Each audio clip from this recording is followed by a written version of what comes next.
Hi friends, நம்ம YouTube friend Vasanthakumar வந்து ரொம்ப ரெக்வஸ்ட் பண்ணி கேட்டிருந்தாரு வெயிட் கெயின் பண்ணுறதுக்கு. வசந்தகுமார் டோன்ட் வரி, நீங்கள் வந்து முடிஞ்ச வரைக்கும் நல்லா கடுமையாக உழைக்கிறவங்களா இருக்கீங்க. நீங்கள் சொல்ல முடியாது. அதனால் காலையில் கட்டாயம் நீங்கள் 8 to 9 ஃபுட்டு எடுத்துருங்க பிரேக்ஃபாஸ்ட்டு. அதுக்கப்புறம் 1 PM-லேருந்து 2 PM-குள்ளே நீங்கள் லன்ச் எடுத்துக்கணும். ஈவினிங் அதே மாதிரி 8 to 9 டின்னர் எடுத்துக்கோங்க. இதுக்கு இடைப்பட்ட நேரத்தில் உங்களால் என்ன சாப்பிட முடியுமோ சாப்பிடுங்க. ஸ்நாக்ஸ் நிறையா சாப்பிடுங்க. கீ ஐட்டம், நெய் சாப்பாடு எதுனாலும் சாப்பாடு நெய் சேருங்க. நெய் ஸ்வீட் நிறையா சேருங்க. ஸ்வீட் உங்களுக்கு ஒன்றும் செய்யாது, ஏன்னா நீங்கள் நல்லா கடுமையாக உழைக்கிறீங்க.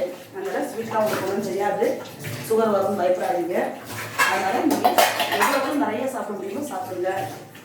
ஸ்வீட் எடுத்துக்கோங்க. சுண்டல், ஃப்ரூட்ஸு எல்லாமே நல்லா எவ்வளோ கண்டதும் சாப்பிடுங்களேன். கட்டாயம் உங்களுக்கு வெயிட் ஏறும். டைமுக்கு 3 வேளை முதல்ல டைமுக்கு நல்லா சாப்பிடுங்க. பால்